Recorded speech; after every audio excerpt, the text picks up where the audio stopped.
As we mentioned, President Trump is not saying if he's made up his mind regarding U.S. airstrikes against Iran. Indeed, the president today said, quote, "I may do it, I may not do it." This as the conflict between Iran and Israel continues to escalate. And joining us now is Shervin Zainalzadeh. He's from the ASU School of Politics and Global Studies. Good to have you here. Thanks for joining us. Thank you very much for having me. All right. Is the U.S. getting closer to getting involved with dropping bombs in this thing? Dropping bombs remains to be seen, but certainly the US is involved in assisting Israel with countering any kind of Iranian attacks at the moment. So there's still a stage to go when it comes to the United States' actual physical involvement in this conflict. However, there remains opportunity for diplomacy, which I'm hoping is something we'll see. But is it closer today than it was yesterday, than it was the day before? Every day is getting closer to some kind of solution, be that an involvement in this conflict directly by the United States or through some kind of plea for diplomacy in which all parties come together. Iran is saying that they have I think the quote is, no choice to retaliate if the U.S. strikes. Is that real? Where would they retaliate? Bases in the Middle East? This is something that's been discussed by Iran on numerous occasions, and obviously the United States has numerous interests in the Middle East, particularly around the Persian Gulf area. Threats have been made against those assets, and we've seen in the past, following the assassination of Qasem Soleimani, the Iranians attacked a US base in the north of Iraq. So the potential is there, but hopefully, as I say, this won't arrive at this point if diplomacy can be given a chance to succeed. What did you make of the president? Two things here. He referred to the Israeli military effort as "we," and he also called for the total evacuation of Tehran.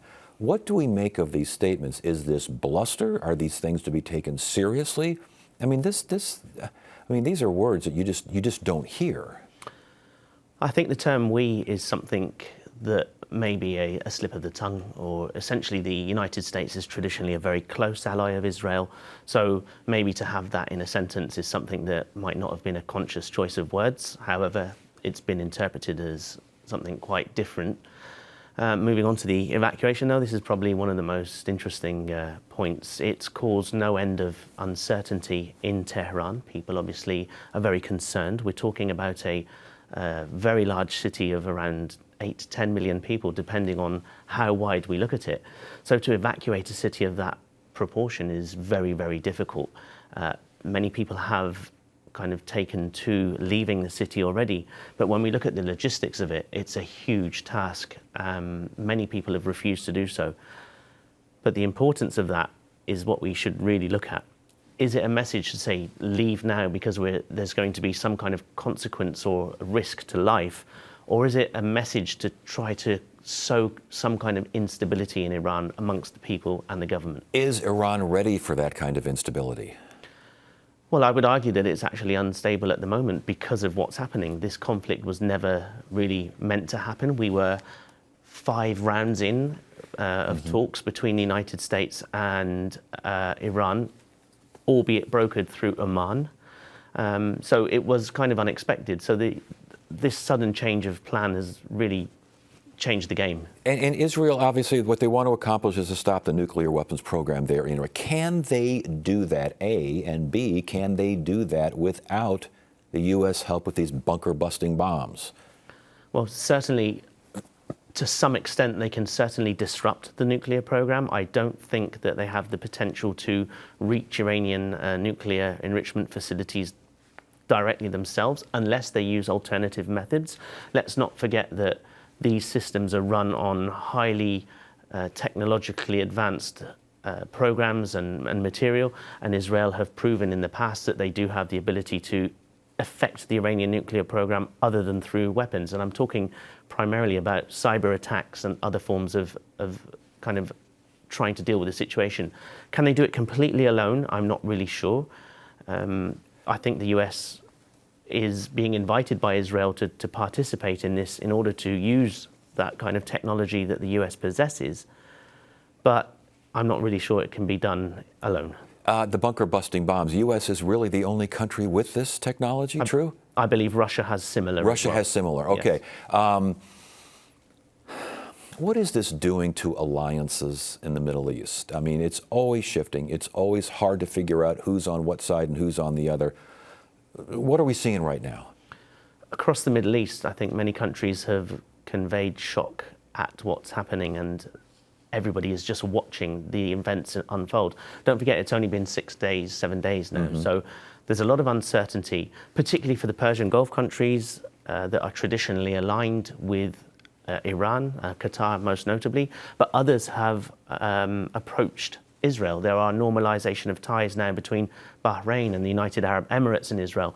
So they're in a very difficult situation because both also enjoy reasonably good ties with Iran.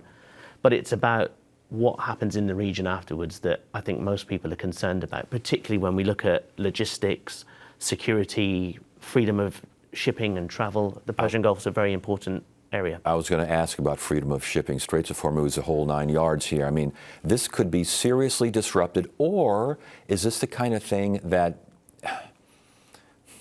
will it necessarily affect those aspects of the economy?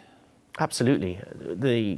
Something like 25% of the world's oil flows through the Persian Gulf, as well as a major shipping hub using Dubai as a port.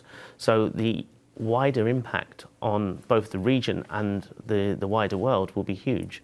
U.S. impact. Check that. The impact of the U.S.'s position and alliances. We talked about that to a certain degree.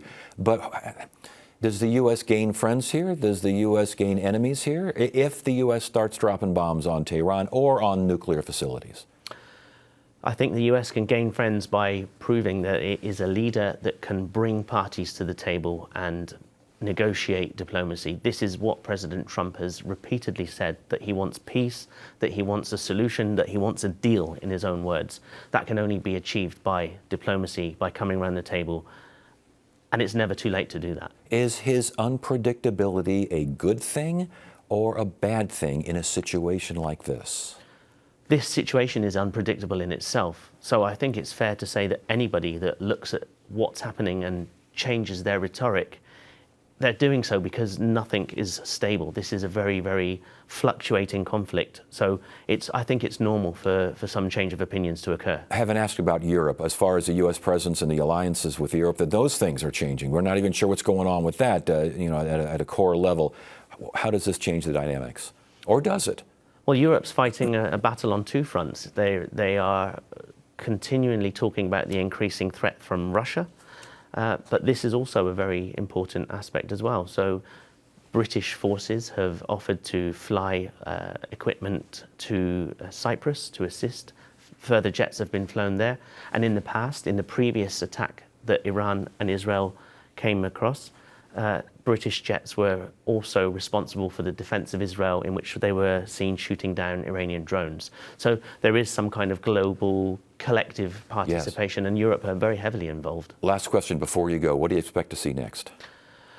What I expect to see is a call for peace, a call for diplomacy, and I expect to see some of the other countries that are not necessarily involved in this conflict yet step up along with the United States, such as India, such as China, such as Russia, particularly members of the UN Security Council, and really engage with both parties to bring this to a peaceful end as soon as possible.